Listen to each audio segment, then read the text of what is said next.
Ayan mga paps, na baklas na natin. Ito ay naka-stock pero ang front shock natin naka-lighten, naka magic lowered na 14mm po at ngayon mag-upgrade tayo na ito this pero hindi tayo magpapalit ng caliper, no? Hindi na, stock pa rin yan, original yan, no? Papakita natin sa inyo paano ba diskarte, no? At yan mga paps, ito yung ano, yung this, ito po yung max speed ang gagamitin natin. Ang size po nito mga paps ay 260. Ayan, 260 yan mga paps, no? Ayan, napakalaki. Ayan, assist natin yan dyan. Pakita natin kung paano paglagay nito. May diskarte kasi yan mga paps kung paano paglalagay nyan. Okay, at yung bracket, ang bracket may kasama na po yan, ano din, ayan may kasama na yan mga paps. Bracket, yan ang bracket, no? Para dito yan. Papakita rin natin yan kung paano pag-install nyan, no? Install natin yan dito, no? Ito po 190 lang stock. Baklasin na natin yan. Sahin natin yan, papuputiin natin yan. Ito yung ilalagay natin. Yung stock din, napakalayo. Ano mga pap, kaya kung gusto nyo magpa-putol nyan, yan malaki yan, sobra, no?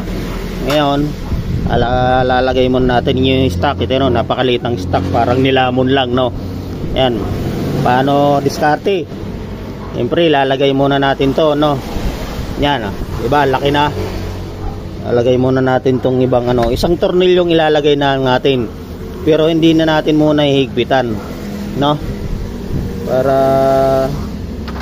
suwabe ba. Yan, para hindi malaglag, no? Hindi muna natin higpitan yan, diskarte. Kasi mga pap, pag nilagyan mo na agad yan ng ito lahat, higpitan mo na, hindi mo maipapasok to. Kasi nga mga pap, ito maliit na lang space, kailangan may diskarte, no? Okay, yan. Siyempre itong bracket ilalagay muna natin. Ganyan po diskarte paglagay nito, no? Yeah. Yan yan. Ganyan na yan, na? Diba? Mayroong tornilyo rin po yan mga paps. Ayusin natin para makita nyo lahat mga paps. Paano ba diskarte? Papakita natin yan.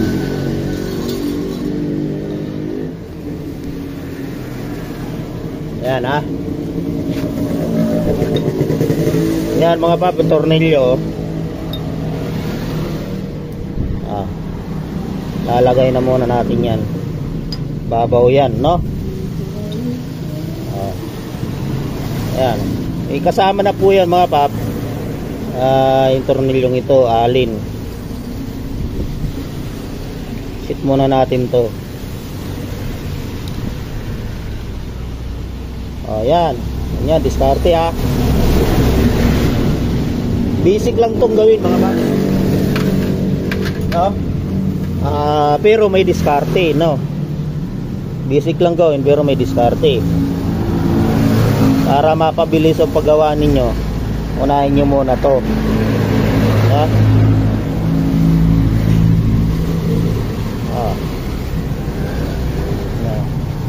Huwag muna natin ihigpitan maigi. Tamang higpit lang muna. Yan, okay na yan. Tapos ang ilalagay natin,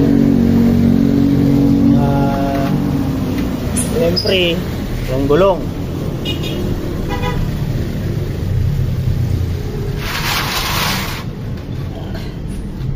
Gulong para mailapat natin yan mga paps.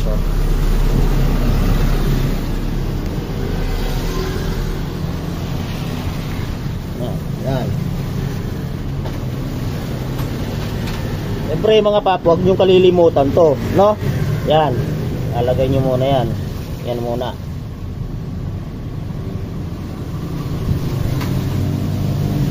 itong shop.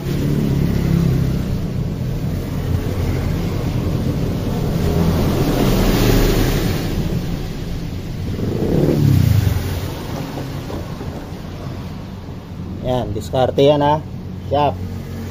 Tapos itong kabila, may spacer yan, huwag yung kalilimutan spacer.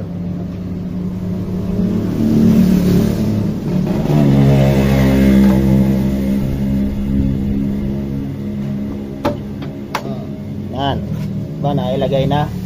Tapos yung lock, yung nut sa kabila, 19mm yan mga paps. 19mm. Yan, nalagay natin.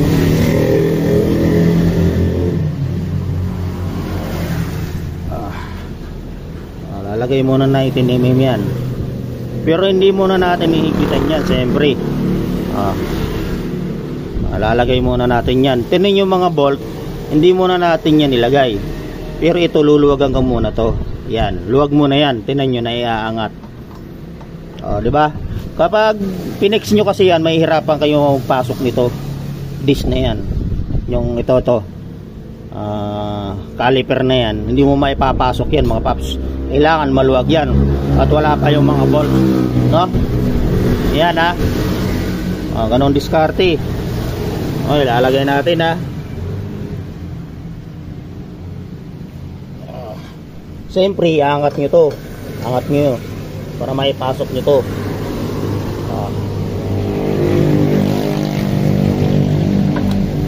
Ganyan da, di ba? Diskarte mga pap.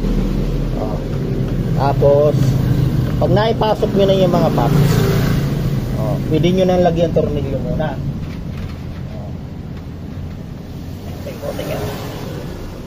Dahan-dahan lang mga pap, kasi nga magagasgasan yung mags. Ingat lang, ingat.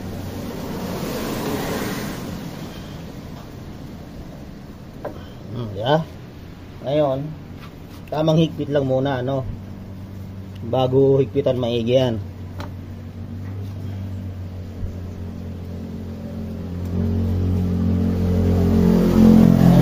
Dalawang bolt lang muna nilagay natin, tapos ito ilalagay muna natin to para ma-fix.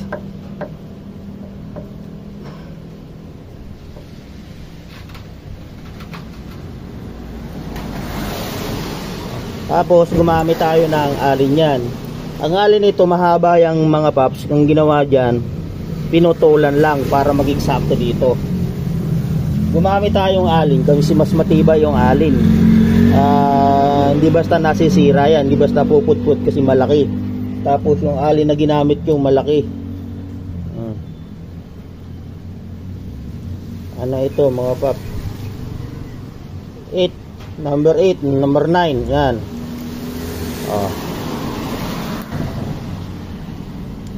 Lagay muna natin para makita nyo mga paps, no?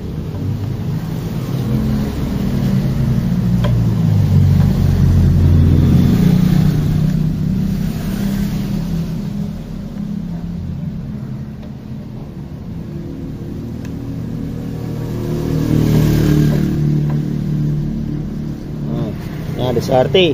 Huwag nyo munang higpitan. Ibabaw naman.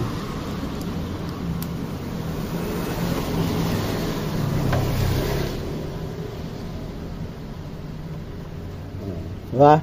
Kung ayaw nyo po mapersa yan, gamit po kayong ranset lang, mano-mano.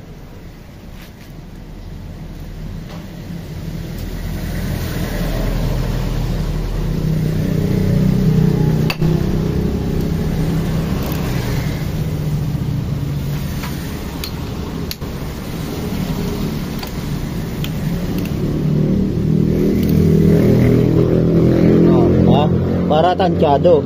Pag impact po kasi mga pap, maaaring masira kasi alloy lang yun.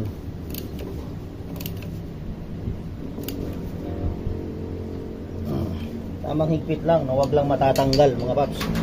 Ano ba? Okay na? At ito, higpitan natin to.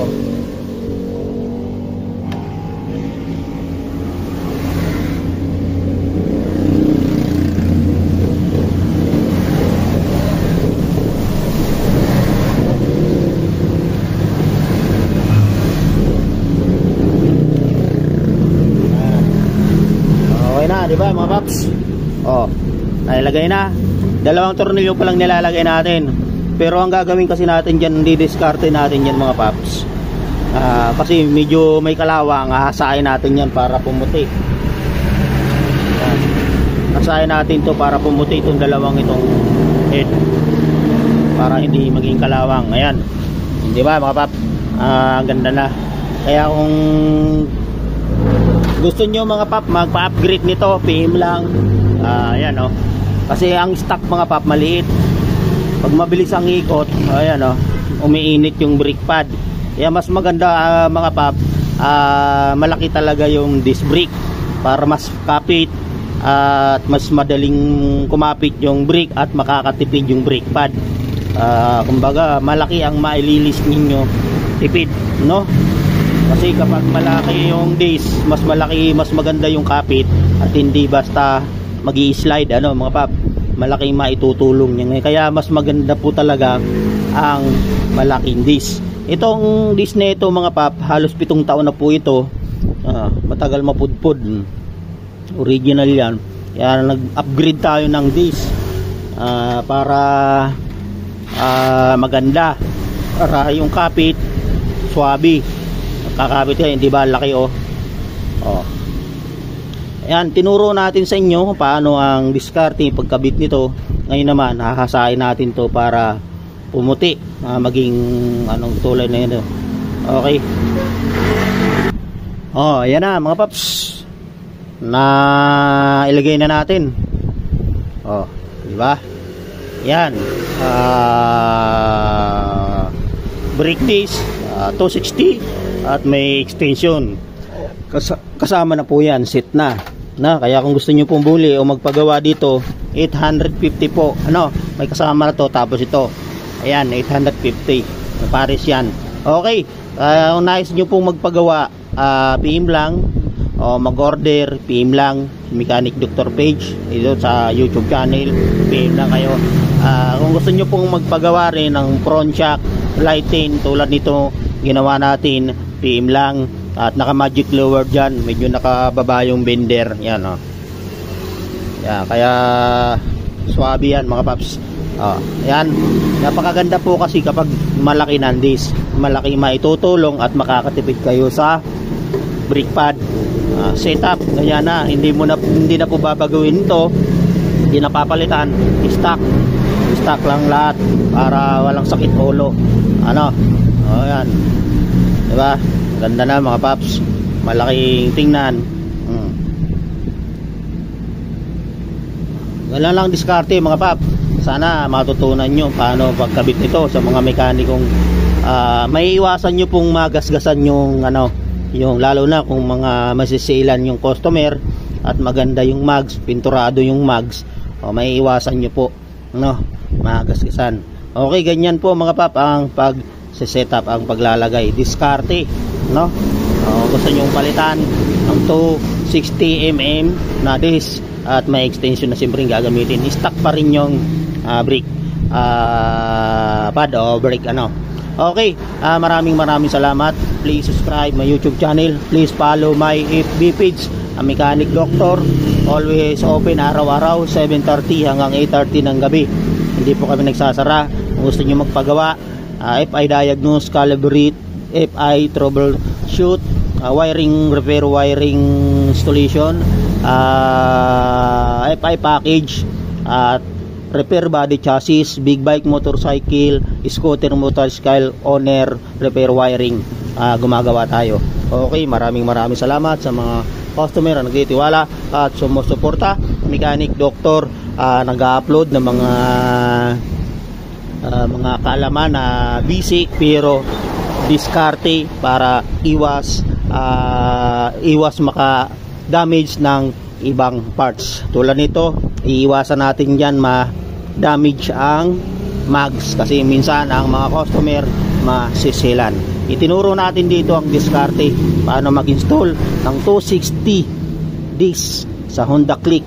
Kahit anong Honda Click yan, basta ganyan ng style, pwede yan. Okay, marami pong salamat.